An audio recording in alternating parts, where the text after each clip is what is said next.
Hello, everybody. We're doing a quick audio test. Please type yes into the question/chat box if you can hear me.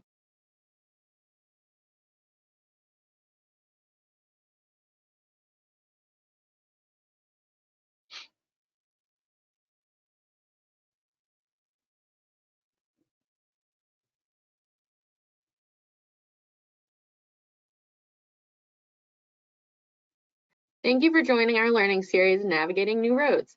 Today's webinar, 2020 Not-for-Profit Tax Update, will be presented by Withum's Rich Ruvelson. Before we begin, I have a few housekeeping notes. Materials for today's presentation can be found in the toolbar located on the right hand of your screen. At the bottom of the toolbar, you will see a question box. All questions pertaining to the webinar content should be asked there. We will do our best to address them. Be sure to answer all polling questions to ensure that you receive CPE credits for today's session. Once the webinar is over, there will be a pop-up asking you to complete a survey of today's webinar. Please take a moment to complete it. It is our way of being able to provide you with the best and most relevant programs possible. And finally, to raise the stakes a bit, at the end of each of the sessions within our Navigating New Roads learning series, we will have a trivia question for you to answer. The attendee who answers the most trivia questions correctly at the end of the series will receive a special prize from our Withum team. And with that, I'm going to turn it over to our presenter today, Rich. Okay. Thank you, Ashley. And I want to welcome all of you today. And this is an interesting time to be doing a nonprofit tax update, because the IRS has been very prolific with regard to getting proposed regulations out for provisions from the Tax Cuts and Jobs Act. There are some other regulations that are on the table and would have been out during this time period. However, the people responsible actually left the IRS, so nobody is currently responsible for those regulations. Once they replace those people, those regulations regarding donor advised funds will be out. So this is a very great time to have a tax update, and for a period when the IRS has been working from home for as long as most of us have. It's actually a tribute to the individuals there that they were able to get all these reg projects out. And so don't usually give the IRS kudos, but in this case, it's deserved.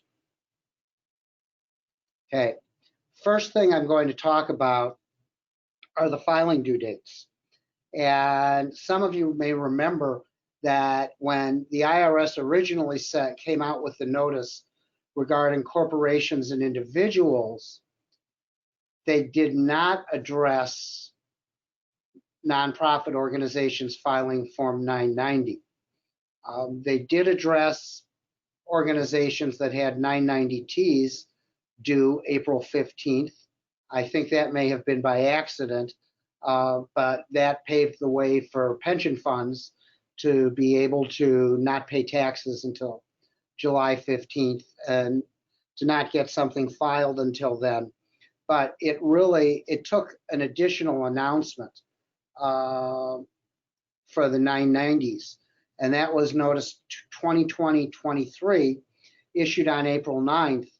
And that's the notice that applied not only to Form 990, but also applied to Form 1023s that might have been up against their 27 months, applied to hospitals and their community needs assessments, and generally applied to time-sensitive actions.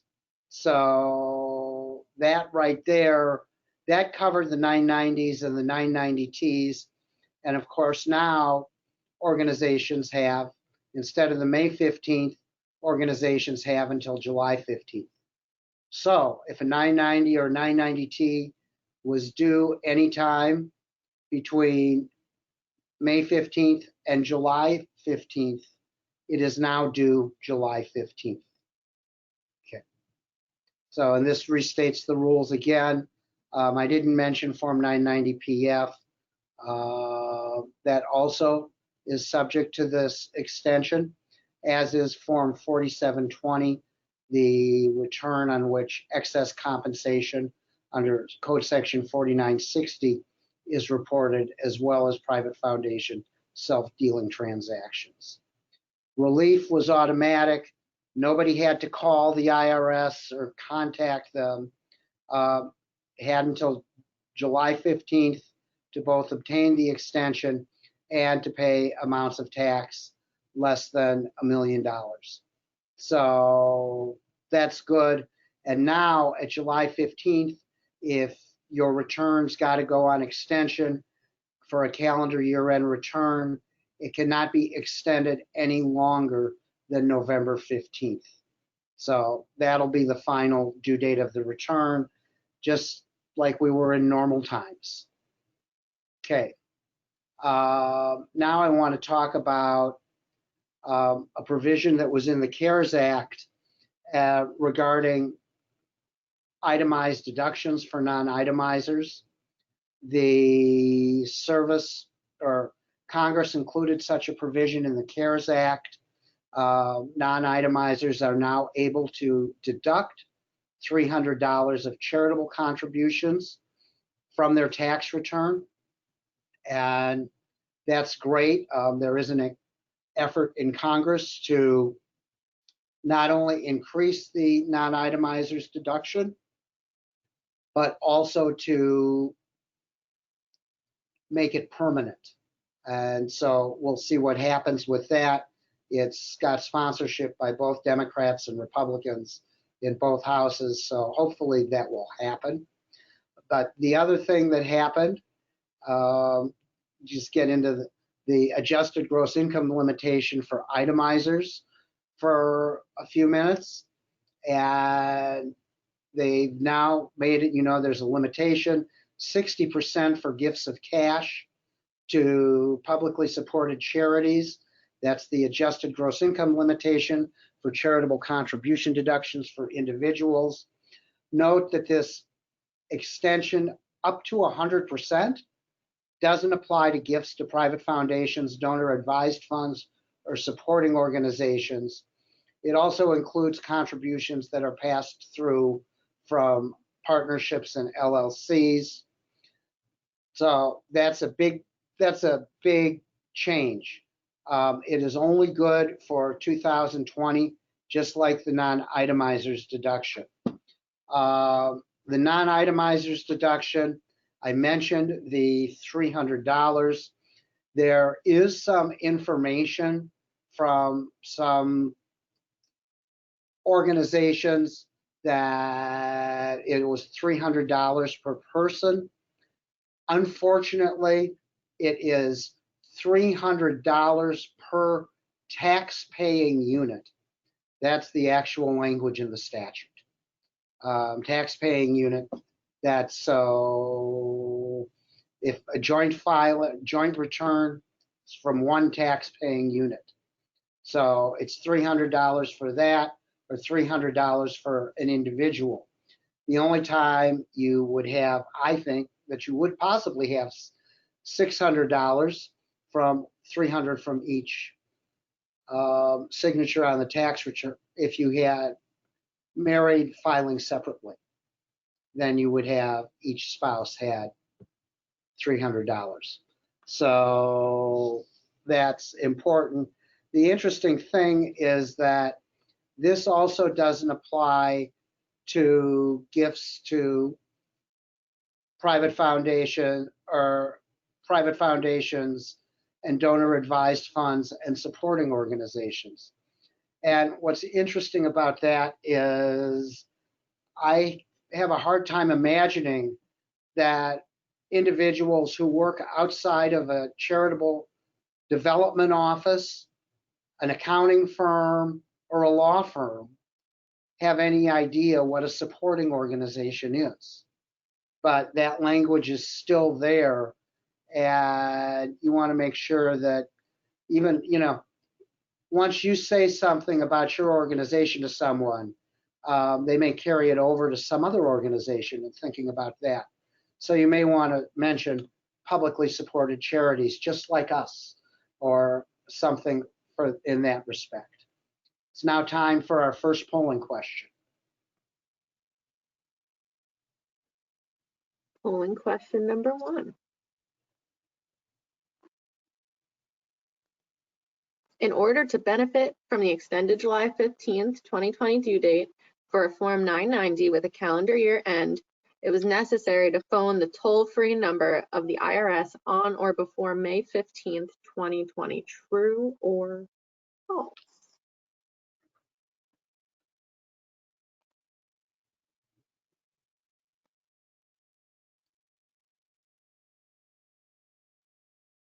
All right.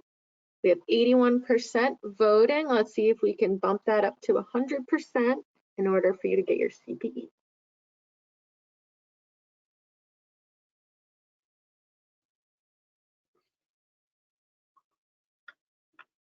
All right, and we're going to close it out. And the results are in. Looks like 93% voted false and 7% voted true. Thank you, Ashley. The answer is false. If you recall, I said didn't have to make a phone call, didn't have to do anything. And so if you answered true, you were incorrect. So go back to the CARES Act for a little bit, talk about contributions. Remember I mentioned just before the polling question, the individual adjusted gross income limitation for people who itemize deductions. Corporations have a limitation, and that limitation is 10% of taxable income without the contribution deduction. And so if corporations have net operating loss carryovers, the charitable contribution deduction carries over as well to the following year. But the corporate limitation has been increased from 10% of taxable income without the deduction to 25%. So they've also had an increase. And again, that limitation is only for the year 2020. So, okay, now we'll talk about additional legislation, and this is the Further Consolidated Appropriations Act. We always remember tax legislation by the acronyms, if they're memorable acronyms, or the initials if they're not. So what this provision did was it modified the excise tax for private foundations. The excise tax was 2%, but could go down to 1% if the private foundations met a test for the current year and the prior 5 years with respect to, or the prior 4 years with respect to their distributions. And if they did, then the tax could go down to 1%.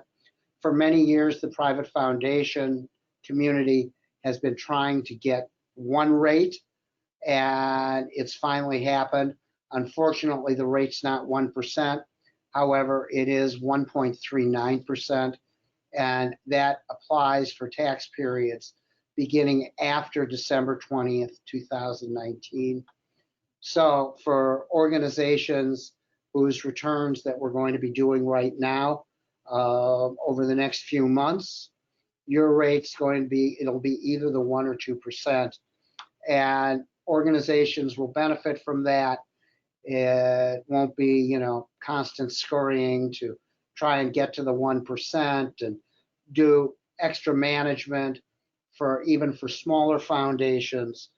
And it also means that for those private foundations that have audited financial statements, it'll be a lot easier for the auditors who have to account for deferred taxes in the financial statements.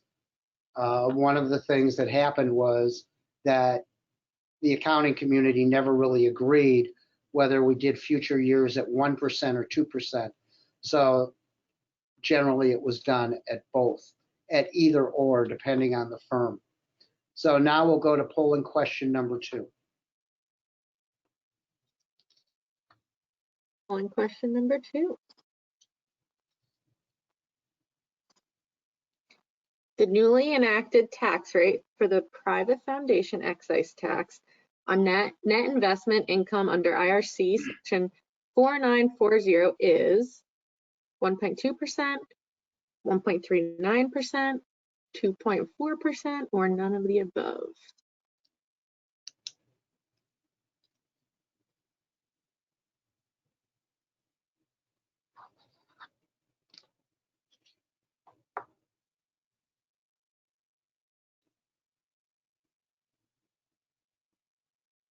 Give it another second. Make sure to get your votes in.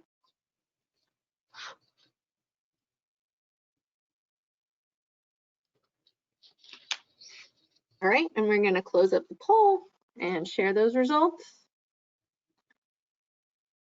So we have the most results coming in, votes for 1.39%. 53% of you voted for that answer. Okay, thank you, Ashley. The correct answer was B, 1.39%. So B was the correct answer.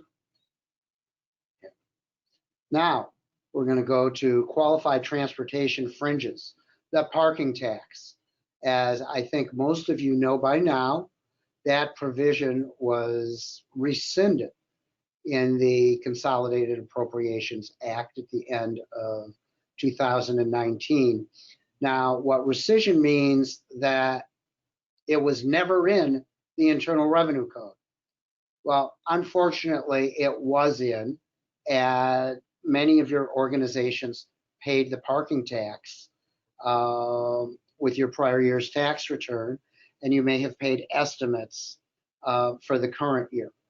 So we've got included in here, you've got a link, you've got information from the IRS website, but we've been requesting refunds for clients, and our clients have been getting those refunds. It does, it has taken a little time, but that, is to be expected given what's happened. So that's good. One thing I do want to remind you of is that if your organization is providing parking or transit passes and the fair market value is over $265 from 2019 or $270 from this current calendar year, if you're providing over that amount, remember it's taxable income, both for income tax purposes and employment tax purposes. That's something that sort of came to light when the Tax Cuts and Jobs Act was enacted, and people were complaining about this provision and talking to their accountants about it. And it turned out that a lot of organizations, for-profit and nonprofit, were not reporting the excess over this dollar amount as taxable income.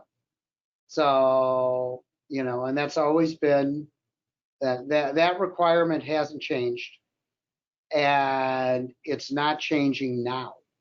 So remember that you still may have a reporting requirement. I mentioned, filing amended returns, and the specific procedures that the IRS came up with. The time limit for that is requesting the refunds is 3 years from the later of time the Form 990T was filed, or 2 years from the time the tax was paid. So that's something, make sure that you've requested refunds. And one thing to note that the IRS did just come forth recently and indicate that if you use net operating losses to offset your income from the qualified transportation fringes, there is no requirement to amend the return. You can just, going forward, use the correct net operating loss carryover on your next regularly filed return. So that's good that they did that. There's the link, the IRS instructions. Oops. We just went out. We have to go back in. Just click on your PowerPoint again and you should be good.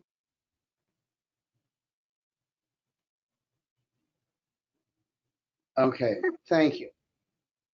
So claiming the refund. So now we'll go to something that over time will be more significant than the parking rule. The parking will seem a somewhat eccentric diversion once people start realizing the effect of these rules with regard to the siloing of unrelated income. If you recall, the Tax Cuts and Jobs Act contained a provision that provided that exempt organizations were not able to, 512A6, not able to consolidate and offset losses from one unrelated taxable business or unrelated trade or business with income from another unrelated trade or business. The language that's now being used is, excuse me, UTBs. So in effect, you have to silo the different businesses. And the IRS released interim guidance in 2018, and just within the last couple weeks, came out with proposed regulations, which taxpayers now have 90 days to comment upon. There are a couple things that were very helpful in the proposed regulations. One of them is that each UTB, unrelated trade or business, is identified by, or each activity identified by an NAICS code. And previously, the IRS had suggested using all 6 digits of the code to identify a particular activity. Well, that would have meant that organizations had many, many unrelated activities. Well, what they've now done is they've adopted the 2-digit NAICS codes in place of the more specific 6-digit codes, which means that the activities will be broader and will have more UTB, more activities in them. So the UTBs will actually be bigger. Important to note that once an organization uses a particular code, it can't change it unless there was an unintentional error in the initial classification. So that's pretty significant. You want to get it right the first time, and I think you want to anticipate, your future activities, or at least the activities in the near future. Investment activities can be considered separately, which is very helpful. And so let's just say that an organization had an ice cream store that it was operating, and it was an unrelated trade or business. let's say it was, owned 60, 70% or had, through an LLC or had direct ownership, sold to the general public. That's one trader business, okay? Well, you don't have to offset that against pure investment activities. And so what you're going to be looking at are what are called qualified partnership interests, qualifying S corporation interest, and of course, debt finance properties. Let me first comment about the S corporations. Unless you're not going to get a gift from someone, and the gift is going to distribute cash to cover taxes that need to be paid, organizations should be wary about accepting an S corporation charitable gift. The reason being that the income items from the S corporation include every item on the K1. So it's not just, income from a trade or business. It also includes interest income. It includes dividends. It includes capital gains, even when they are not debt financed. So that's why you always want to be wary about taking an S corporation gift. With respect to debt financed properties have special rules. And those special rules apply to colleges and universities and qualified pension plans. And so those organizations, they have different rules for investment. But remember, those are something, you're always going to look at those separately just because of the other implications. But typically, the regs provide that there is a de minimis test, and if an organization doesn't own more than 2% of the profits or capital interest of the partnership, then it's still an investment activity and it's considered a QPI, and you can put it in that basket with all of the other QPIs, and they can offset each other. The control test is met if the organization holds no more than 20% of the capital interest and does not control the partnership. So think about, there's some other situations where you consider all facts and circumstances. And we do have some investments, some pension funds that do own more than 2% of an investment. And, that's also the case with some of the larger private foundation investment endowments and some of the larger university endowments. So that's very helpful. You do not need to aggregate with related individuals, which is very helpful. Originally, there was aggregation with individual donors, large donors or related parties, disqualified persons, but that's not in the final regulations. So that's very helpful. And these are complicated. And when we talk about, it's one thing to talk about the parking and to rely on some of the standard advice, in our tax alert. I think we provided a lot of information, or just general advice. But once you get to how these silos are going to work with your organization, this and some of the other provisions, you really should get particularized advice from your professional, whether it's us or whether it's someone else, because the facts are always going to be very important. Okay, I mentioned S corporations, so keep in mind special rules for S corporations. Now, in addition to the silo rules, those regulations covered net operating losses. And what's important is that your pre-2018 NOLs can be used without any limitations whatsoever and can offset income from any source. So that's really, really helpful.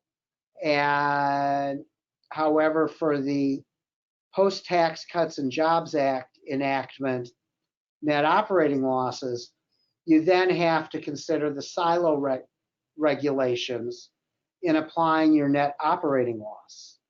So you can, you have to apply the net operating losses against the same silos from which they were earned. And then once you do that, there is still a limitation. You can only offset up to 80% of your post-2017 net operating loss, which can only be carried forward and no longer carried back.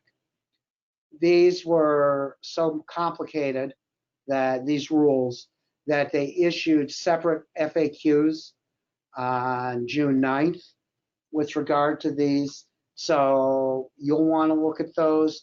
But again, get particularized advice on these and talk to your accountants. And if your accountants aren't aware of them, talk to your attorneys or seek out accountants and attorneys that are aware of these rules and know how to apply them. Okay. There's some special rules with regard to controlled organizations, controlled foreign corporations. One of the things they said is that the silo provisions, these regulations, indicated that they would have no impact on an organization's public support test on, those of you who remember your 990, that's on Schedule A and the line for unrelated income. So important. With that, we'll go to polling question number 3. Polling question number 3. With respect to an exempt organization's unrelated trade or business activities, NAICS codes of how many letters will be used for classification of UTB activities? 2 digits, 3 digits, or 6 digits? Or none of the above?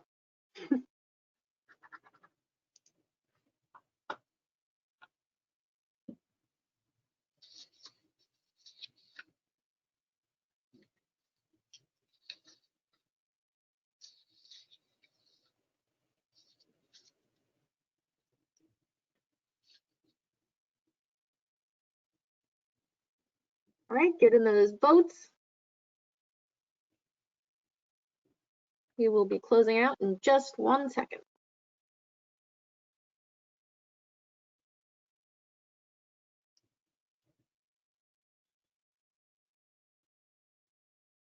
All right, we're closing the poll. So 43% of you voted 2 digits, 21% 3 digits, and 33% 6 digits, and only 2% voted none of the above. All right, thanks, Ashley.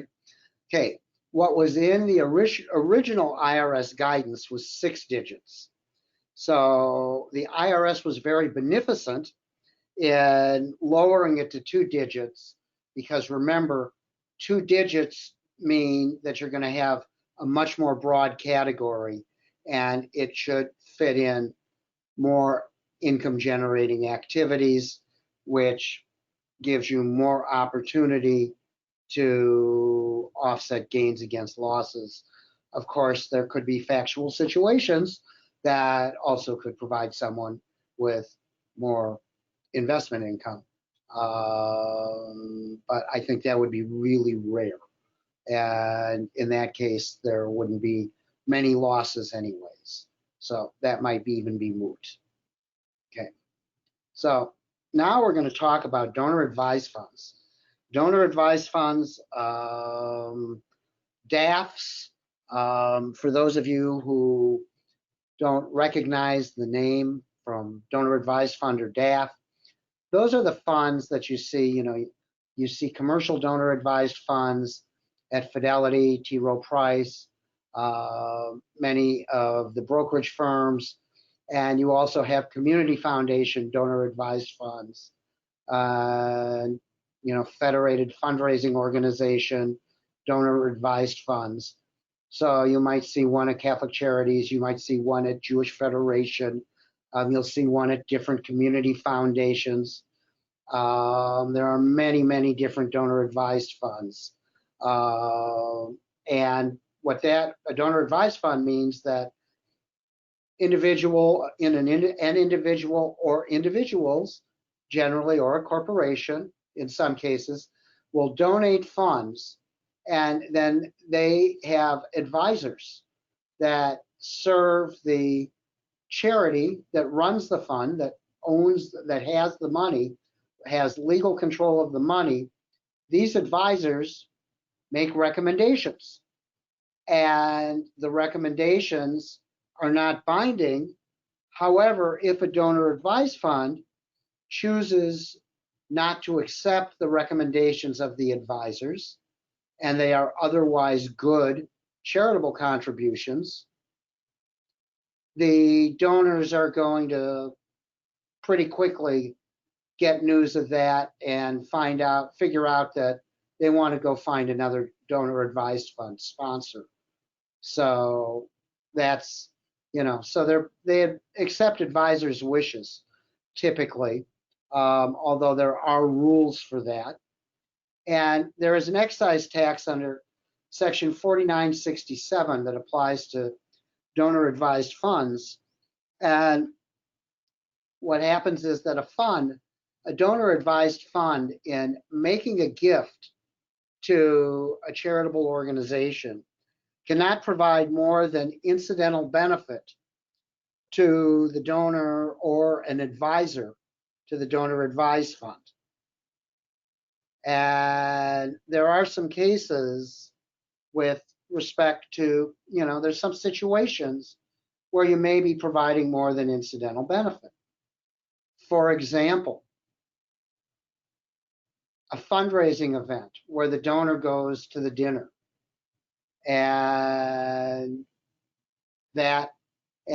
what advisor professionals have suggested to the IRS is that their bifurcation be allowed, and that the donors be allowed to pay for the cost of the dinner on their own, separate and apart from the fund, or reimburse, and the fund would then, could then pay the whole thing. Well, the IRS doesn't think much of that. Then the other issue that is addressed in the 4967 excise tax rules would be the satisfaction of a pledge.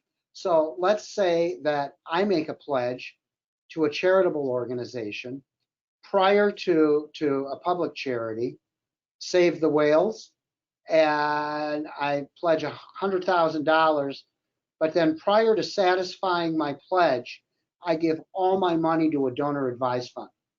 Can't satisfy my pledge anymore. So the question is, can the donor advised fund satisfy my pledge?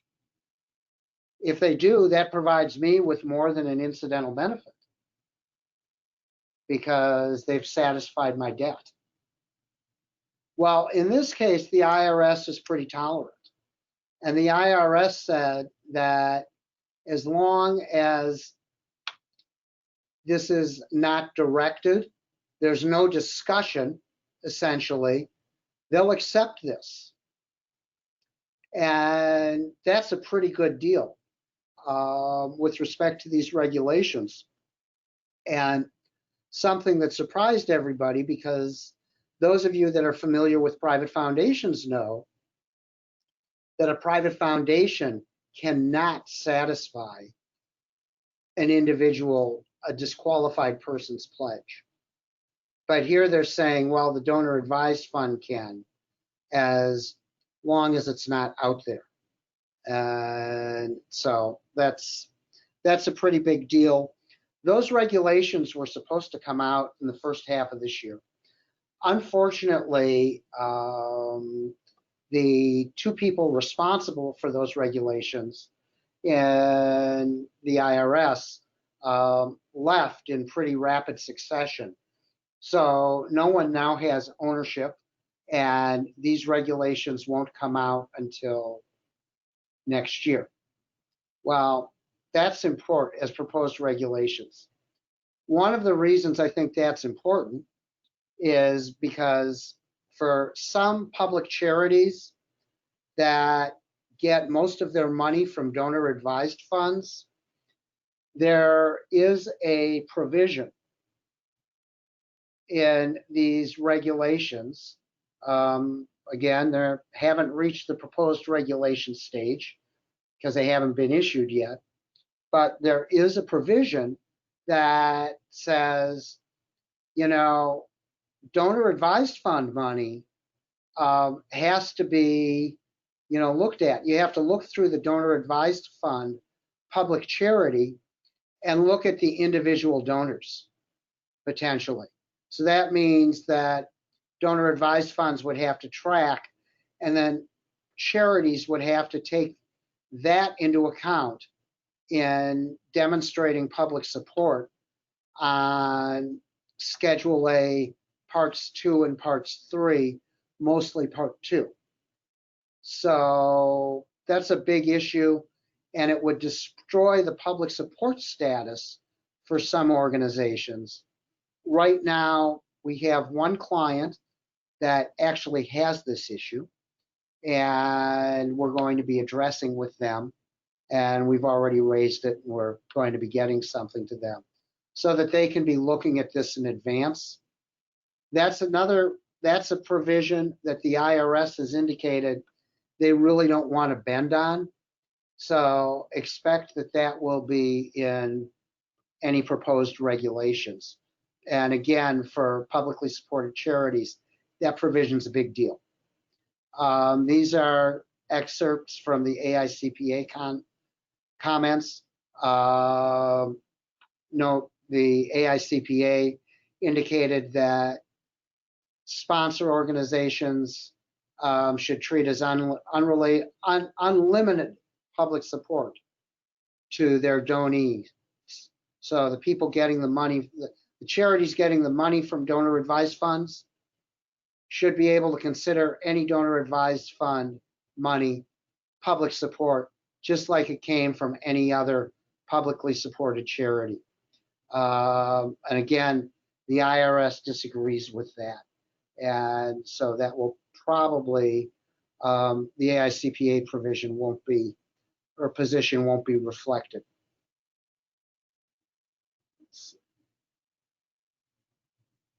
Okay, now I'm going to get into something that I think for most of your organizations is an aspirational provision. I know $1 million of annual compensation is aspirational for me. I don't think it's going to happen, but always an aspiration. Shoot high.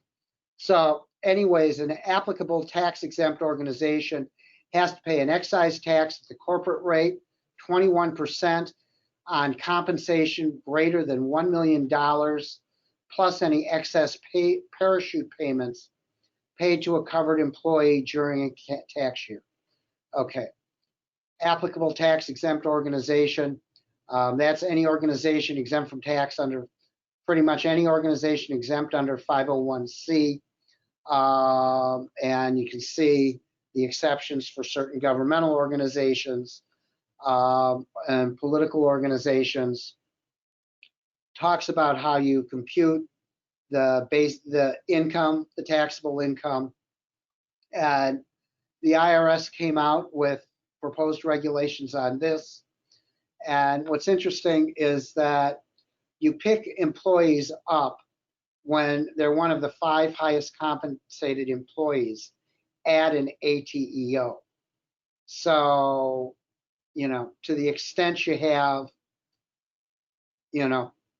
fewer than 5, then that's all you're getting. You're getting what you actually have.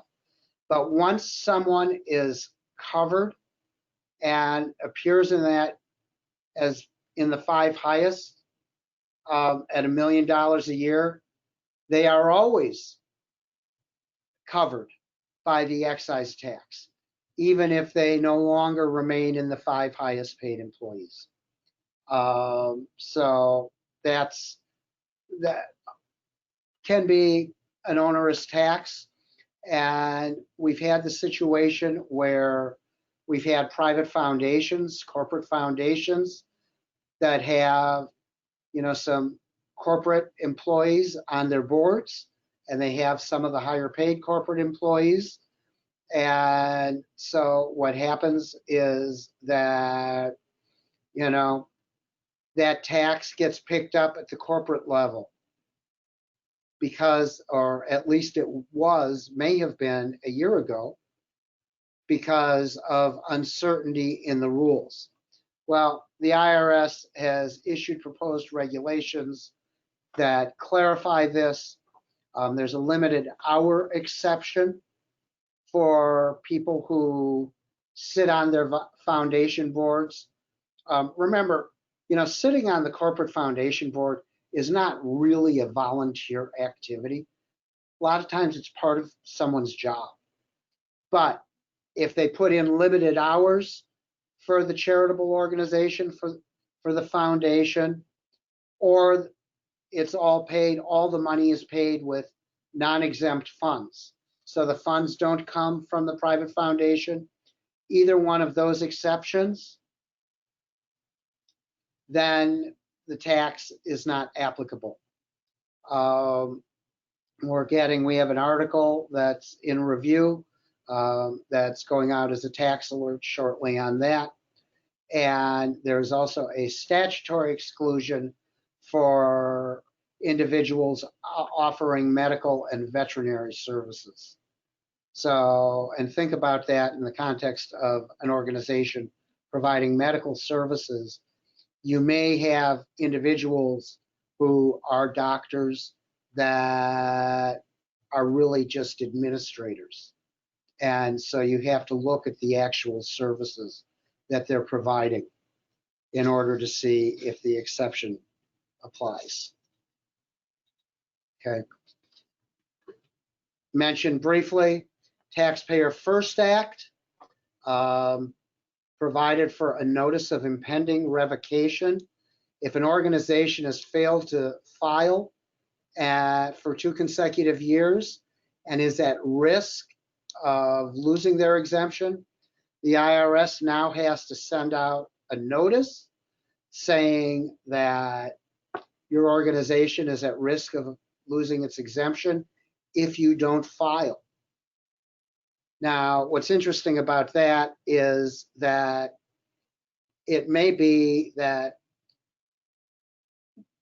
the organization's not receiving any correspondence from the IRS. Maybe the individual isn't aware that they have these filing requirements. So, if that's what's going on, and I would say in many cases, because we have many large exempt organizations with a lot of affiliates all over, and occasionally the smaller affiliates lose their exemption for not filing. That's what happens, and frequently we have to assist in getting those exemptions back. And remember, it's a lot easier for a small organization, especially that doesn't have a lot of activity. It is significantly less expensive to file the 990N postcard annually within 4.5 months of the end of a due date than it is to get the tax exemption back. So remember that. Also, as part of the Taxpayer First Act, mandatory e-filing is here. Applies for tax years beginning on or after July 2nd, 2019. 990 EZs have been granted a 1-year extension. Other returns, the 990Ts, that'll take a while. But it's the intention of the IRS to get most of this filing done. Most organizations on to mandatory e-filing within 2 years. That's what they said at a conference recently, although some of us think they may not be able to do that. Also want to note that Form 1023 also has to be filed electronically as of March 31st. So any new exemption application on a 1023 has to now be filed electronically. Other item, group exemption. The IRS just issued 2020-36. And for those of you that are part of organizations with group tax exemptions, even if your organization does not have a group return filed, even if all the returns are separate, you need to go over this. We can assist you with it. Hopefully other accountants can, but there are a couple things that have happened here. One, in these proposed regulations, the notification requirement with respect to changes in the group, the tax exempt group, it's now due, that notification is now due 30 days before year end rather than 90 days. So instead of September 30th, it would be due November 30th. And accompanying that going forward would be some attestation that the central organization has considered and reviewed and is satisfied with the financial affairs and the financial filings of the subordinates, the group exemption. And so there's that notification requirement and that being that responsibility that's going with it.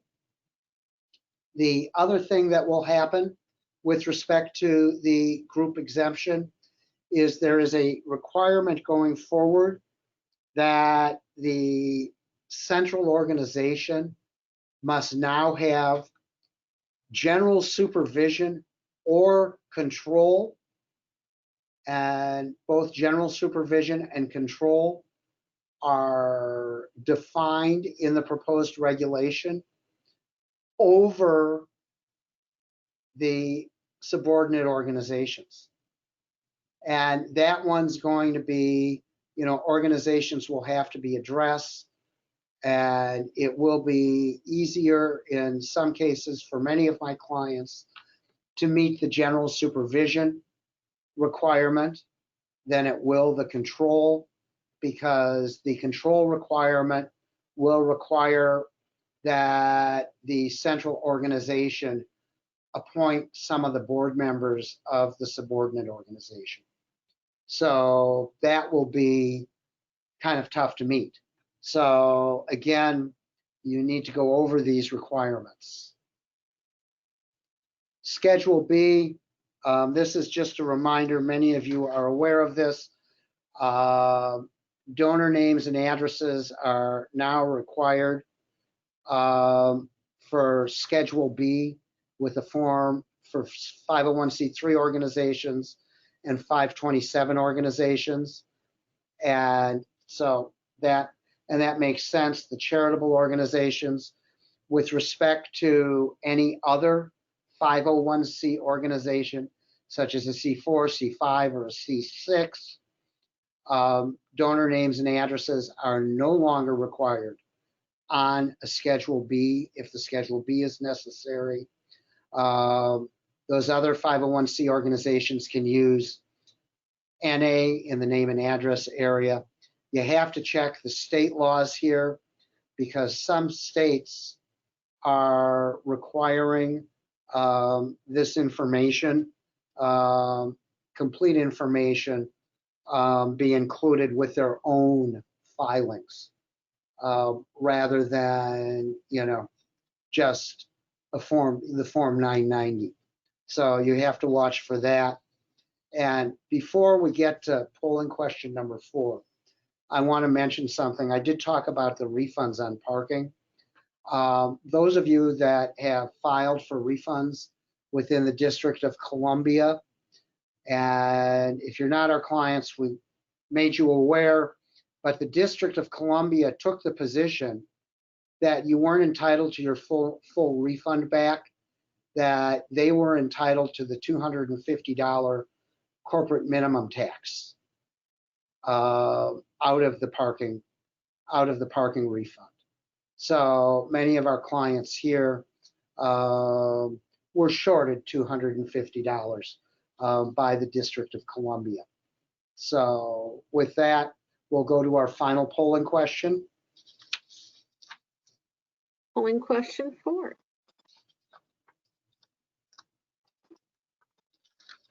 An organization exempt from tax under IRC Section 501c3 can now file a Schedule B as part of their Form 990 and not include donor names and addresses of donors on Schedule B.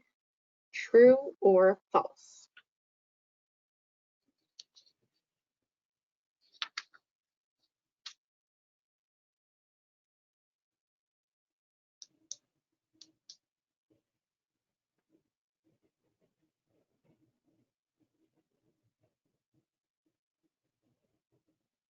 Ready, Ashley?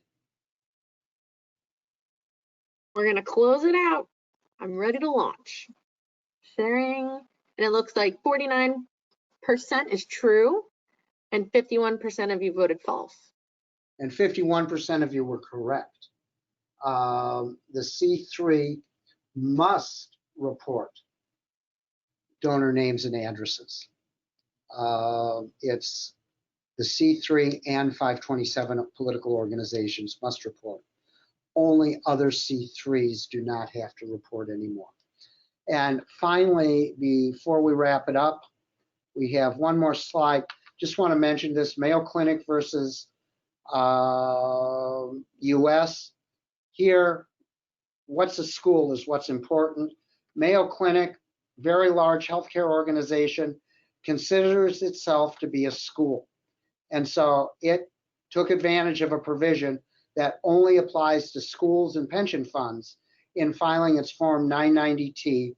They won the case before the district court, and that entitled them to an $11 million refund. The IRS is challenging the case. College and university endowment excise tax, I left this at the end. These are for the colleges and universities with lots of money, more than 500 full-time equivalent students with at least 500,000 per student in their endowment.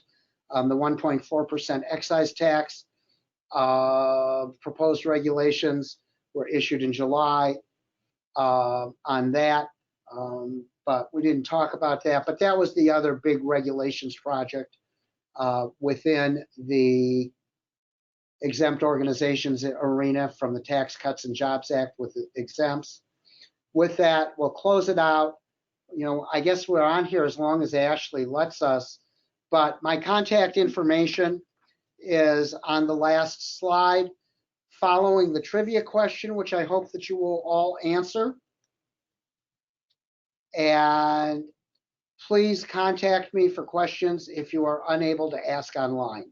So thank you very much for giving up an hour on your Friday, and look forward to hearing from all of you with any questions, comments, or concerns that you have. So thank you very much.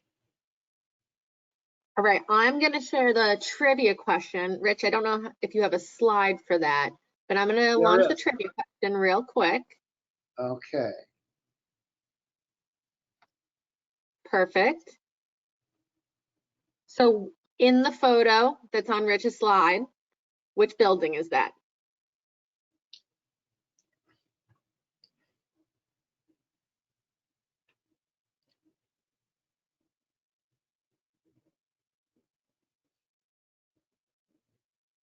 And the trivia questions are just at a chance to win a prize. So get in those last votes and I will close it out in just a few seconds.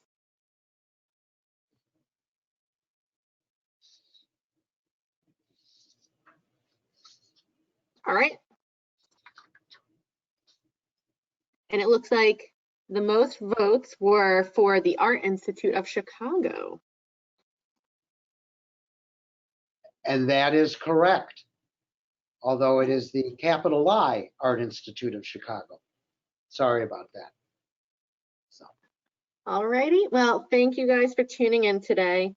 We really appreciate it. There will be a follow-up email after the webinar is closed out, and it will have the PDF of the PowerPoint for you to be able to use and follow along with. So thank you for tuning in, and we will talk to you soon.